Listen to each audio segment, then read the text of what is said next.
श्री गणेशा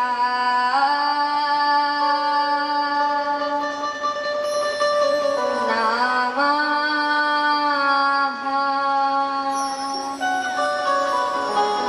श्री महासरस्वत्यै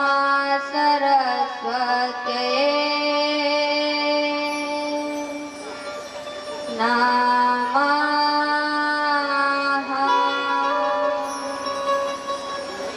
श्री गुरुवे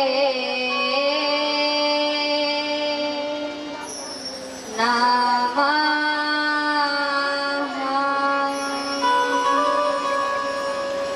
गजाननं भूतगणादिसेवितं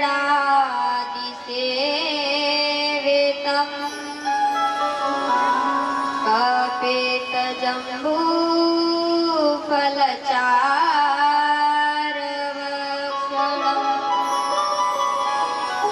उमासुतं शोकविनाशकारकम्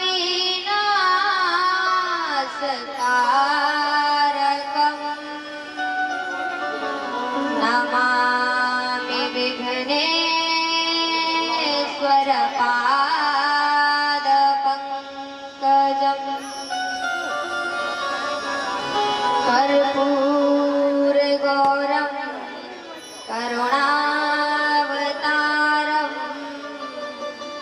संसारसारं भुजगेन्द्रहारम्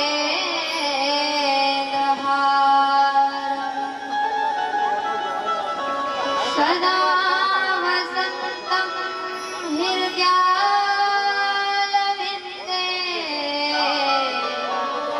भवं भवानी सहितं नमामि।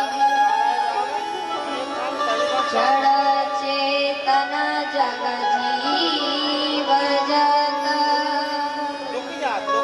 सकल रामायजा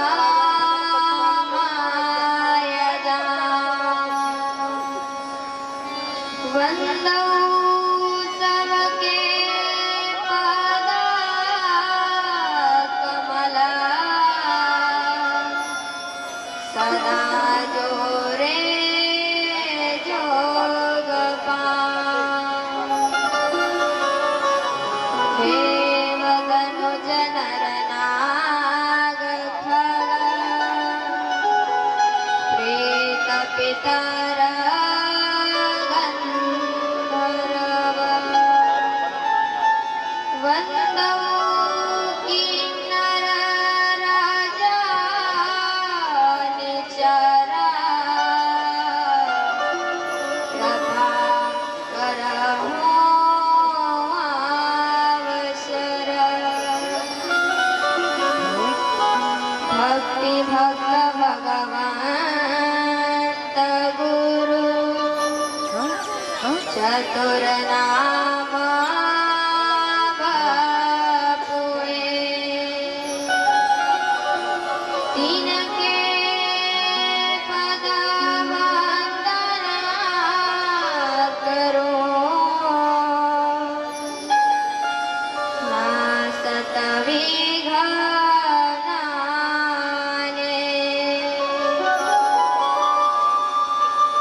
महावीर शरीरा में तेज भरा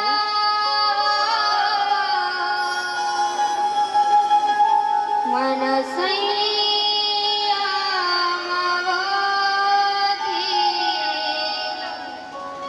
निकामयथा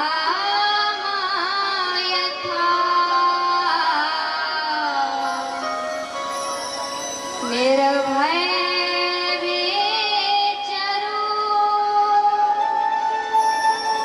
भूमंडल में सबही मेल कीजियो। ऐसी कृपा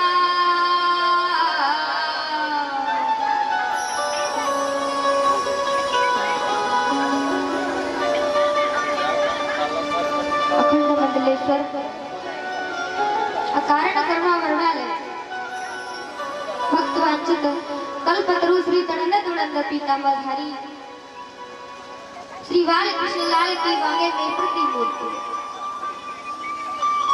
श्रीमद् भागवत के पावन चरणारविंदों में कोटि कोटि नमन वंदन करते हुए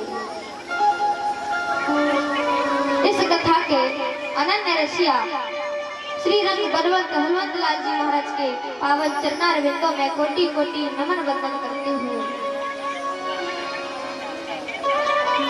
भूत भावन भोलेनाथ श्री कैलाशवासी देवों के देव महादेव कालों के काल महाकाल शंकर भगवान के पावन चरणारविंदों में कोटि कोटि नमन वंदन करते हुए मां अम्बे महाकालिका करुणा में भक्ति में दया में ममता में माता रानी के पावन चरणारविंदों में कोटि कोटि नमन वंदन करते हुए जिनकी कृपा क्षण क्षण में कण कण में बरस रही है ऐसे बांके बिहारी के पावन चरणारविंदों में कोटि कोटि नमन वंदन करते हुए दूर दरार क्षेत्र से पधारे हुए परमात्मा के भक्त पिता तुल्य पिताजन माताएं तुल्य माताएं भाई तुल्य भाई बहने तुल्य बहनें एवं मोहल्ला तुल्ला में जिनका विशेष सहयोग रहता है ऐसे सभी बालक मंच पर सभी संत भगवान जो विराजमान हैं उनके पावन चरणारविंदों में कोटि कोटि नमन वंदन करते हुए जो मंच पर विराजमान हैं श्री श्री 108 चेतन स्वरूप जी महाराज उनके पावन चरणारविंदों में कोटि कोटि नमन वंदन करते हुए तो आए आप सभी के हृदय में श्री सीताराम जी की छवि को निहारते हुए पावन चरणारविंदों में कोटि कोटि नमन वंदन करते हुए सबसे पहले हरि नाम संकीर्तन उसके बाद में बड़े भाव से कथा में प्रवेश करेंगे तो सभी तालियों की सेवा करते हुए और अपने अपने मुखारविंद से गाते हुए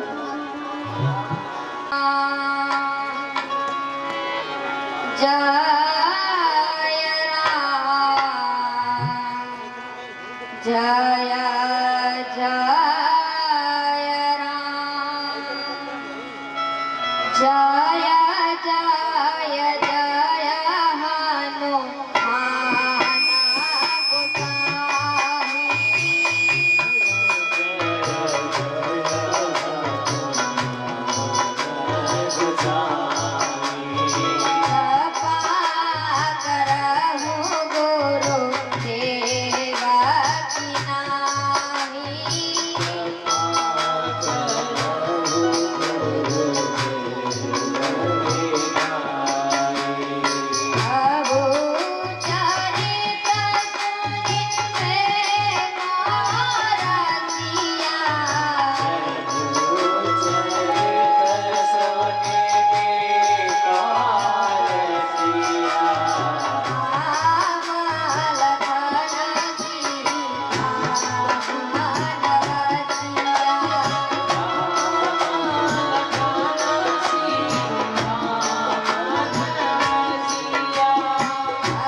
भोजन नहीं करके आई क्या?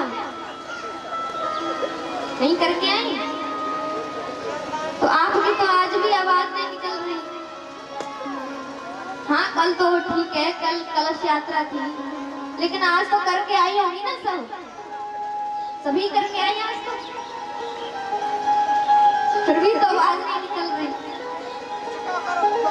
सभी बोलो, पीछे जो इधर पोपले ओपले वहां बैठे हैं ना, सभी बोलो, सभी मिल करके बोलिए हरिलाल की।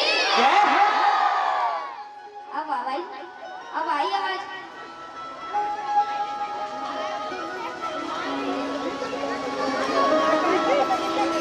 तो आज कथा का कौन सा दिन, कौन सा दिवस?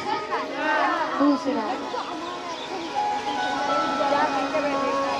तो कल आप सभी ने बड़े भाव के साथ में इस श्रीमद् भागवत कथा को श्रवण किया। तो आइए आज भी बड़े भाव से मन को, ध्यान को एकाग्र करके और कथा में लगाइए अपने मन को। जितने भी भक्त जो पंडाल से बाहर बैठे हैं, इधर उधर बैठे हैं, वो सभी पंडाल में आ जाए। तो कल बड़े भाव के साथ में आपने श्रीमद् भागवत कथा को श्रवण किया।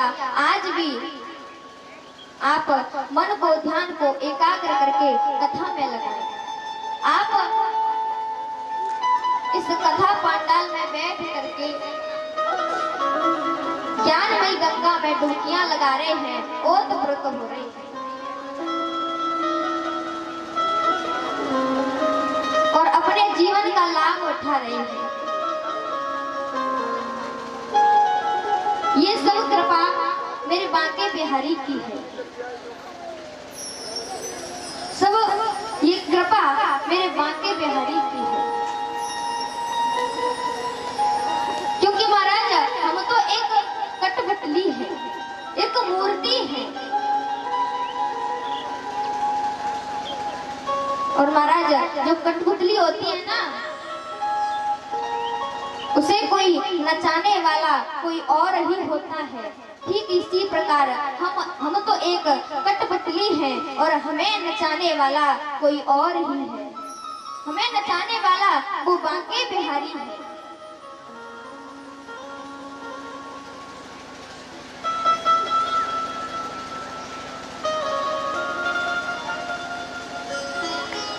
और महाराज अपने जीवन का आप लाभ उठा रहे हैं, क्योंकि ये जीवन बड़ा ही अनमोल है। ये जीवन बड़ा अनमोल है।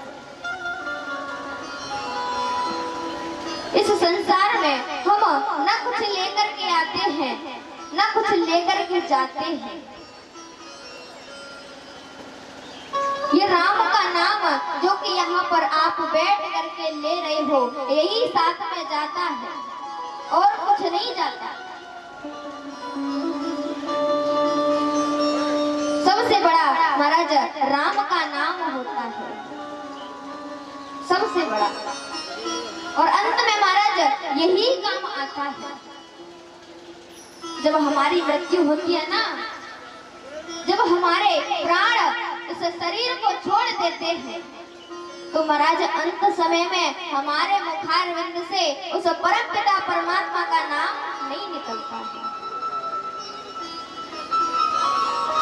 जब एक व्यक्ति की मृत्यु होती है तो सब कहते हैं महाराज, अरे मेरे उस बेटे को बुला दो, अरे उससे मुलाकात तो कर जाऊं, मेरे उस बेटे को बुला दो। लेकिन महाराज परम पिता परमात्मा का तो ध्यान ही भूल जाते हैं। अंत समय में भगवान याद नहीं आते। अच्छा, किसी से कहो कि अब क्या है, बुढ़ापा आ गया, भगवान का भजन करो, तो क्या कहेंगे, अरे महाराज अभी तो बहुत देर है, अभी कर लेंगे, बुढ़ापे में कर लेंगे भजन, तो बुढ़ापे में भी कर लेंगे। लेकिन महाराज जब बुढ़ापा आ जाता है ना, तो भगवान का नाम नहीं निकलता। भजन करेंगे और दांत हो नहीं मुंह में, हवा निकल जाए तो क्या कहेंगे? राम राम कहेंगे, राम राम, तो क्या निकलेगा? आम आम आम। क्या पता राम निकला या ना निकला।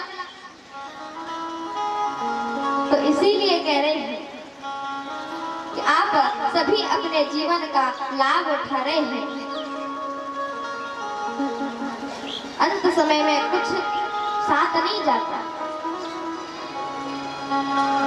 जब हमारी मृत्यु आती है, सज धज कर जिस दिन मौत की ऐसी शहजादी आएगी और ना कुछ काम आएगा, ना हीरे मोती जो हम कमा रहे हैं ना, ये कुछ काम आने वाले नहीं है, कुछ काम नहीं आएगा। ऐसी शहजादी आएगी कि हमारा जो कफन है वो भी यहीं पर पड़ा रह जाएगा, ये शरीर साथ छोड़ देगा। केवल यही राम का नाम साथ जाता है। राम से बड़ा राम का नाम, राम से बड़ा राम का नाम। अंत में यही आएगा तेरे काम। क्या अंत में यही आएगा तेरे काम। राम से बड़ा राम का नाम, राम से बड़ा राम का नाम। कुछ साथ नहीं जाने वाला, ये धन है सब रखा रह जाएगा। धन धरा के बीच में यूं ही धरा रह जाएगा। पशु भी बंधे रह जाएंगे जब ऊंच का दिन आएगा। नारी भी तेरा साथ रहेगी, केवल घर के द्वार तक बंधु बांधव ले जाएंगे, केवल शमशान तक। और तेरी देह को जलाकर हर व्यक्ति लौट आएगा, पर धर्म ही परलोक तेरे साथ ही बस जाएगा। धर्म ही परलोक तेरे साथ ही बस जाएगा। इसीलिए महाराज सज धज कर जिस दिन मौत की शहजादी आएगी, शहजादी आएगी, ना सोना काम आएगा, ना चांदी आएगी, ना सोना काम आएगा, ना चांदी आएगी।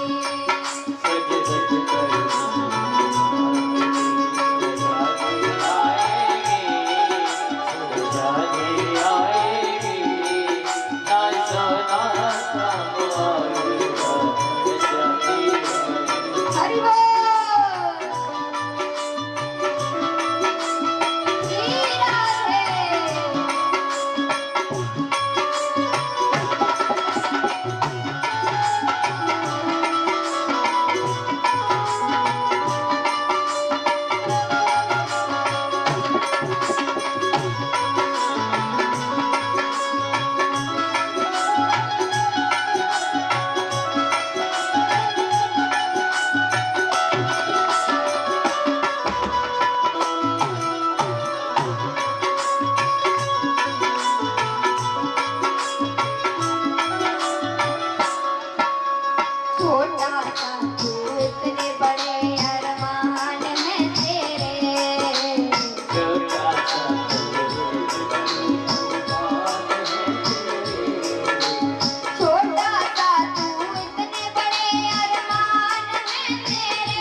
पंछी ये आत्मा है, ये प्राण है।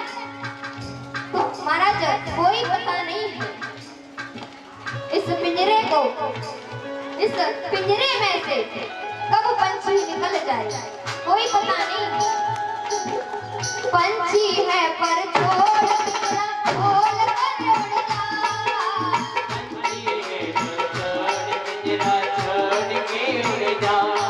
माया महल के सारे बंधन तोड़ कर उड़ जा, माया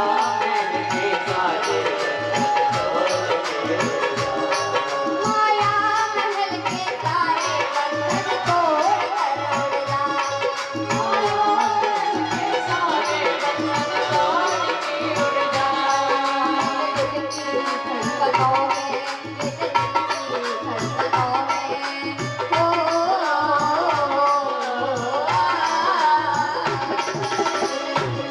धड़कनों में मौत गुनगुनाएगी, मौत गुनगुनाएगी, ना सोना कम आएगा, ना सोना कम आएगा, ना चांदी आएगी।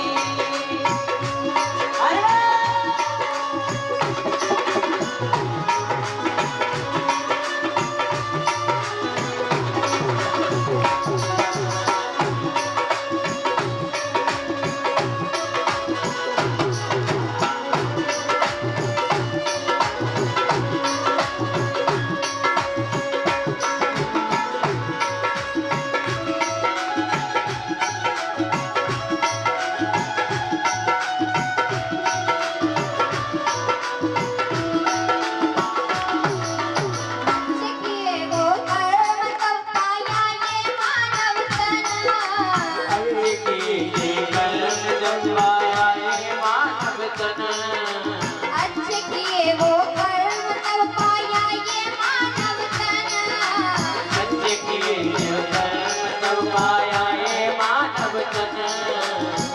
आपने अगले जन्म में कोई अच्छे कर्म किए होंगे तब आपको ये मनुष्य शरीर मिला। 84 लाख योनियों को भोगने के बाद आपको ये मनुष्य शरीर प्राप्त होता है और अच्छे कर्म किए होंगे तब आपको ये शरीर मिला है। लेकिन महाराज परमपिता परमात्मा ने हमें ये शरीर को दे दिया, अब यहाँ पर आकर के हम क्या कर रहे हैं? अच्छे किए वो कर्म तब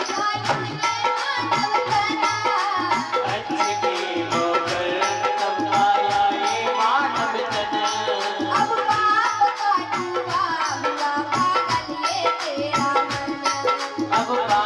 का डूबा हुआ पागल ये तेरा मन, पापों की ये नैया तुझे हो।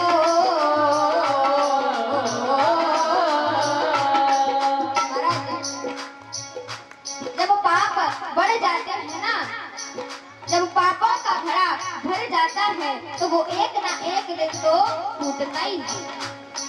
तो महाराज एक ना एक दिन वो पाप का घड़ा भर जाता है। पापों की ये नैया तुझे हो, पापों की ये नैया तुझे एक दिन डुबाएगी, एक दिन डुबाएगी, ना सोना कम आएगा, ना चांदी आएगी।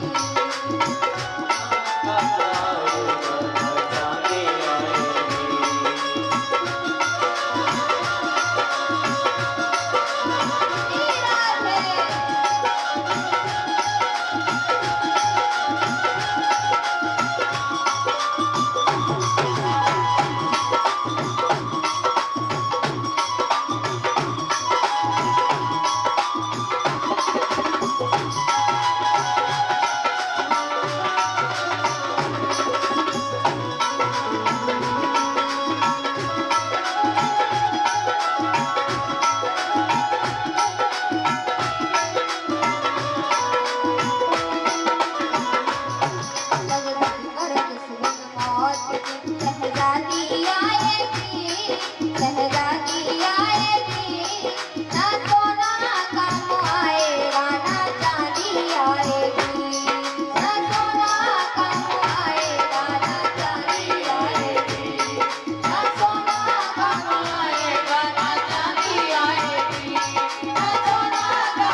चांदी आएगी। कुछ काम नहीं आने वाला, सब यही आएगा, कुछ साथ नहीं जाएगा।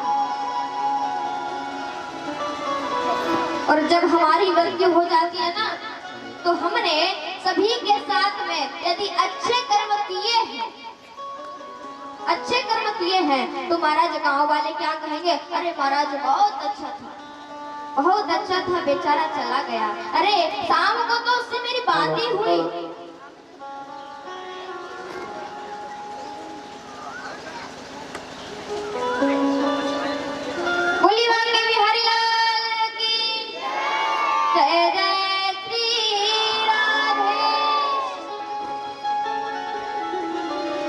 महाराज क्या कहते हैं? अरे महाराज शाम को तो उससे मेरी बात ही हुई और सुबह पता नहीं ये क्या हो गया, बेचारा चला गया, बहुत अच्छा था, ये कहेंगे। और आपने यदि सभी के साथ में अच्छे कर्म नहीं किए हैं, अच्छा बर्ताव नहीं किया है, तो महाराज क्या कहेंगे? क्या कहेंगे? अरे महाराज चला गया, अच्छा हुआ चला गया, बहुत बुरा था, बहुत परेशान करता था, अच्छा हुआ चला गया।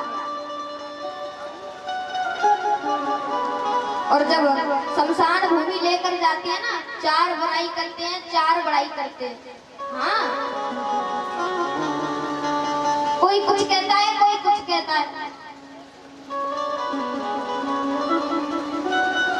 जब शमशान भूमि में लेकर के जाते हैं तो अच्छा हुआ तो ठीक है, और बुरा हुआ तो क्या कहेंगे? शमशान भूमि में लेकर जाएंगे, अब महाराज क्या कहेंगे कि हमारा तो घर पर काम पड़ा था, इसको भी आज ही मरना था, संडे को नहीं मर सकता था। कहाँ मंडे को मर गया बेदर्दी, हमारा तो काम छूट गया।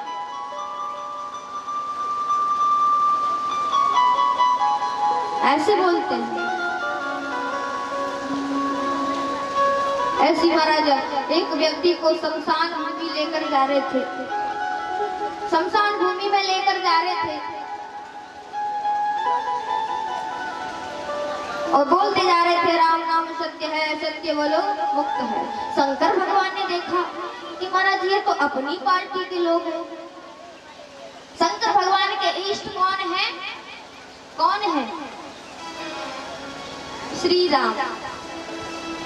शंकर भगवान के इष्ट राम है। तो जैसे ही उन्होंने ये नाम सुना कि राम नाम सत्य है, सत्य बोलो मुक्त है, शंकर भगवान ने सोचा महाराज ये तो अपनी पार्टी के लोग हैं, इनके तो साथ रहना चाहिए।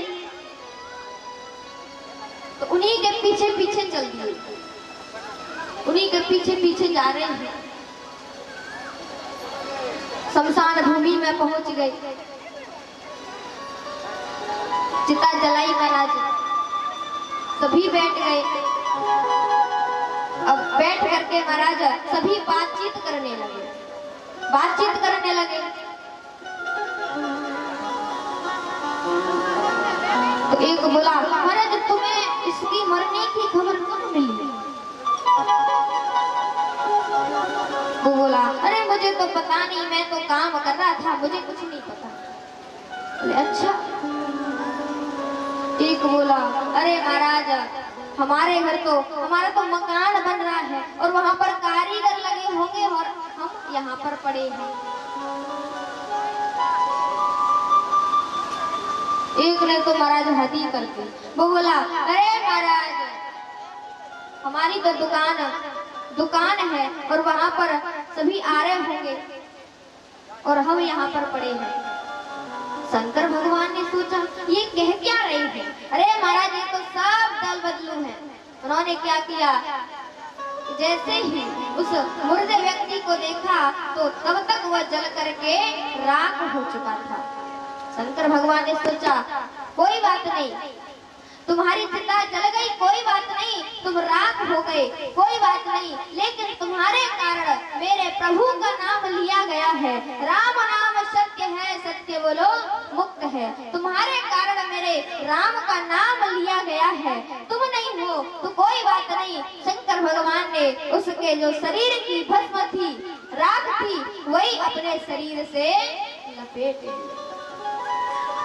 तभी से शंकर भगवान अपने शरीर से राख लगाया करते हैं, भस्म लगाया करते हैं शमशान भूमि की।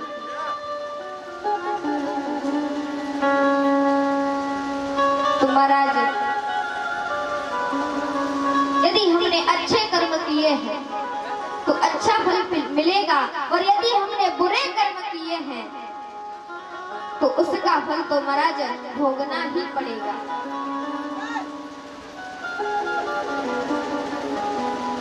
कर्म प्रधान विश्व रचना,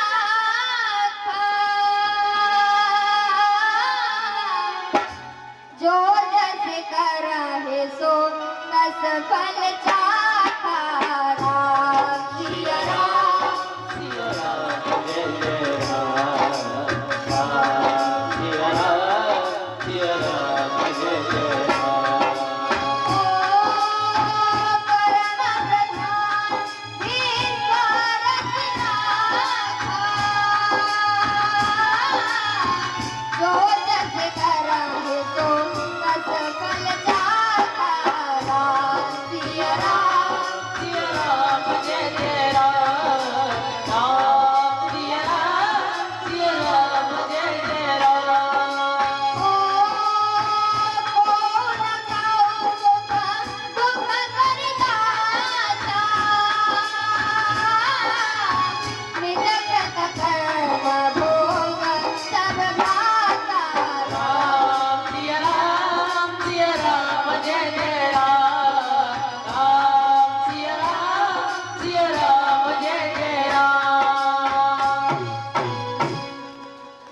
गोस्वामी जी भी लिखते हैं, कर्म प्रधान विश्व रच राखा, और जो जस करहि सो तस फल चाखा।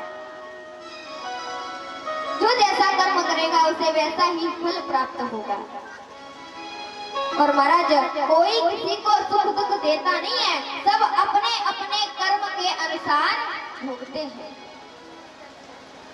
सब अपने अपने कर्म के अनुसार जीव भोगता है, कोई किसी को सुख दुख नहीं देता। जैसा हमारा प्रारब्ध होगा, जैसा हमारा भाग्य होगा, वही मिलेगा। और जिसका महाराज,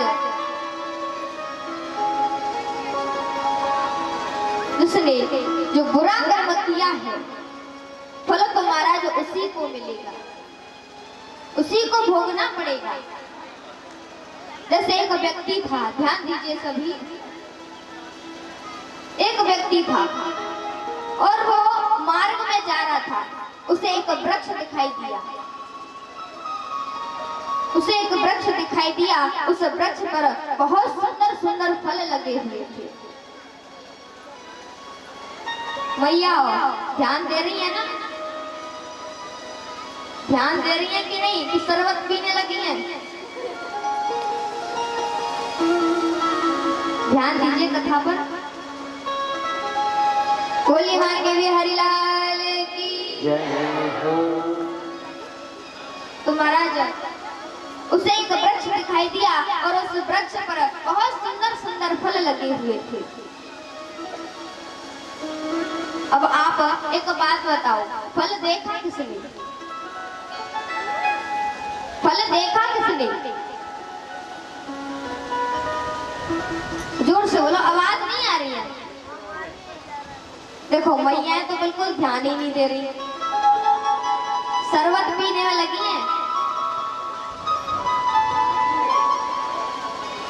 फल किसने देखा?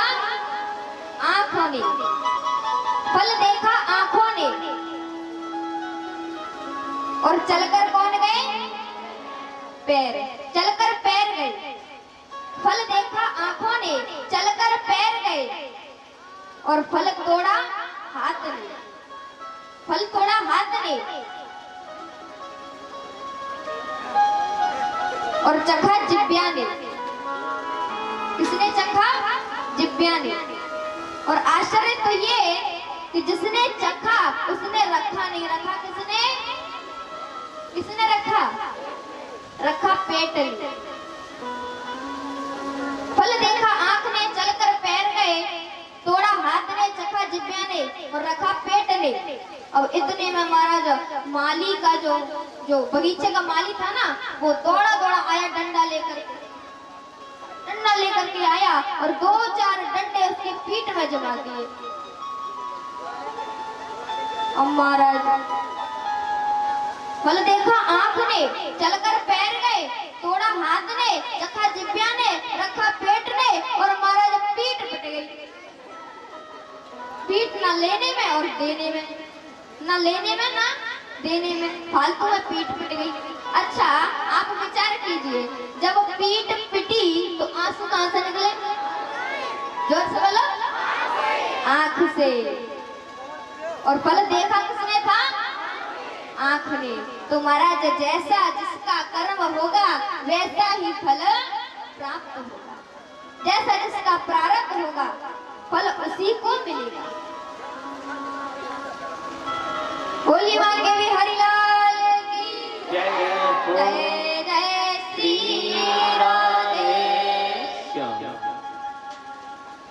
वैसे माता कथा समझ में तो आ रही है ना?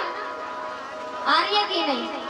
ऐसे हाथ खड़ा करो, आ रही है तो सभी करो, सभी। पीछे वाले नहीं करनी, पीछे वाले। अब ऐसे करो। कहाँ मना कर रही है, कथा समझ में ही नहीं आ रही। नहीं आ रही कथा समझ में? आ रही है? ऐसा ना हो कि हम आपके यहाँ पहली बार आए हैं, पहली बार तो आए हैं, तो आपके यहाँ आए हैं और हमारी यदि वाणी आपको समझ में न आ रही हो, हम बताएं, हमें तो आपकी वाणी थोड़ी थोड़ी समझ में आती है, तो आपके यहाँ पहली बार आए हैं। और ऐसा ना हो कि हम कुछ और कहें और आप कुछ और समझें। क्यों माता? देखिए एक बात सुनाओ भैया, सुनाओ।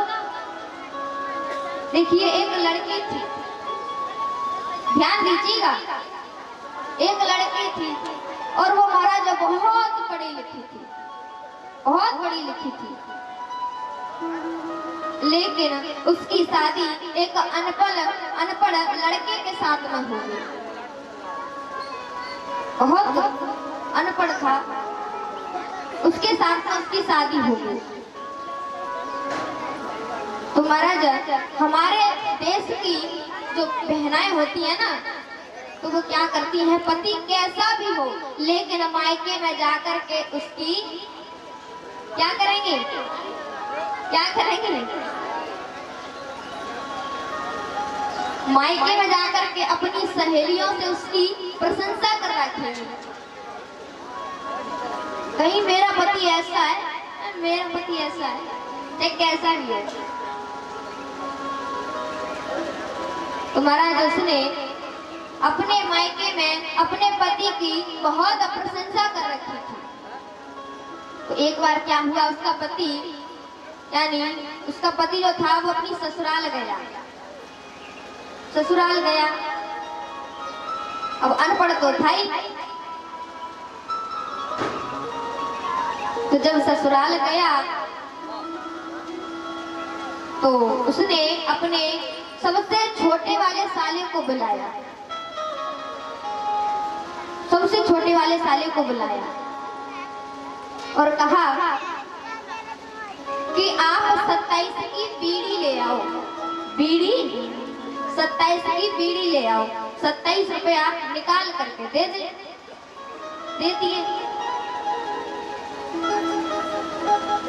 कहा 27 की बीड़ी ले आओ। 27 की बीड़ी आती थी पहले, शायद अब पता नहीं आती है कि नहीं। तो कहा 27 की बीड़ी ले आओ और जेब में से 10 रुपया निकाल करके दे दिए। अब साले साहब सोचने लगे कि जीजा जी ने मुझे 10 रुपए दिए हैं और 27 की बीड़ी मंगा रहे हैं, तो 17 रुपए हम कहां से लेकर आए, हम कहां से लेकर आए।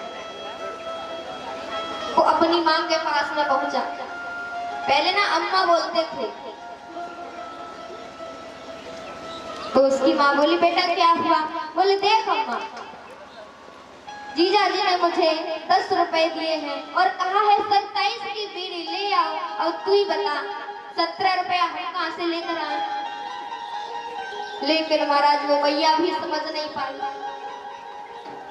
वो बोली कोई बात नहीं बेटा, 17 रुपया हमसे ले जा। उसने 17 रुपए दे दिए। अब महाराज 27 रुपए हो गए। दुकान पर जाकर के पहुंचे, 27 की बीड़ी लेकर के आए और जीजा जी को दे दी। अब जीजा जी को जैसी दे दी, उन्होंने विचार किया कि हमने तो 10 रुपए दिए और ये 27 की बीड़ी ले आए। अब महाराज आधी फेंके, आधी पीवे, आधी फेंके, आधी पीवे। और जैसे वो बीड़ी पीने लगे तो उनकी सासू माँ देख रही। सासू माँ देख रही। सासू माँ ने कहा अरे मैया। सासू माँ बोली, सासू माँ बोली अरे मैया जी मेहमान इतनी बीड़ी पिएंगे तो कितना जिएंगे। वहां पर उसकी बेटी आई। बोली क्या हुआ अम्मा। बोली देख लो बेटा, ये मेहमान इतनी बीड़ी पिएंगे तो कितना जिएंगे।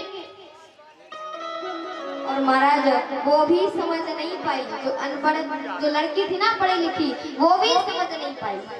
वो बोली अरे अम्मा तो ठीक है, यहाँ 27 की पी रहे हैं, घर तो 503 की पी, मतलब 503 की। अब महाराज कुछ समय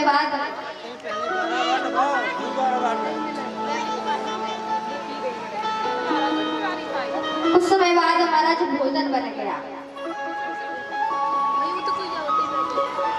तो जो लड़का था ना वो भोजन करने लगा। बिठा दिया और उनके सामने थाली आ गई। अब महाराज भोजन करने लगे। अब बेचारा अनपढ़ तो था ही। अब महाराज क्या करे, एक एक पूड़ी लेवे, एक एक पूड़ी और खीर में खगावे और मोड़े में खा जाए। अब महाराज उसकी पत्नी देख रही थी। उसकी पत्नी देख रही थी। वो बोली अरे मैया। वो सोचने लगी मैंने तो इनकी यहाँ पर प्रशंसा कर रखी है और यहाँ पर कोई देखेगा तो कहा कहेगा। तो महाराज को इशारा करने लगी। वहां से इशारा करने लगी। वो कहने लगी अरे एक में से दुद्ध और तो कर ले। क्या कह रही है, एक में से दुद्ध और तो कर ले। अब वो महाराज समझ नहीं पाया। अनपढ़ तो था ही, वो समझ नहीं पाया। उसने सोचा शायद ये बोल रही है कि एक नहीं दो दो पूड़ी खाओ, दो दो पूड़ी। तो महाराज वो तो ऐसे ही करे, दो दो पूड़ी ले, खीर में खगाए, मुंह में खा जाए। उसने अपना मन का ठोका। अब उसने इशारा किया कि तुमने तो मेरे यहाँ से वो बोल रही है तुमने तो मेरी यहाँ से कटवा दी।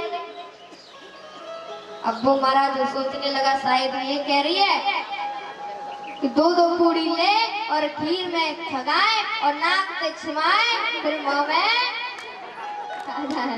बोली हरि लाल की जय जय श्री राम।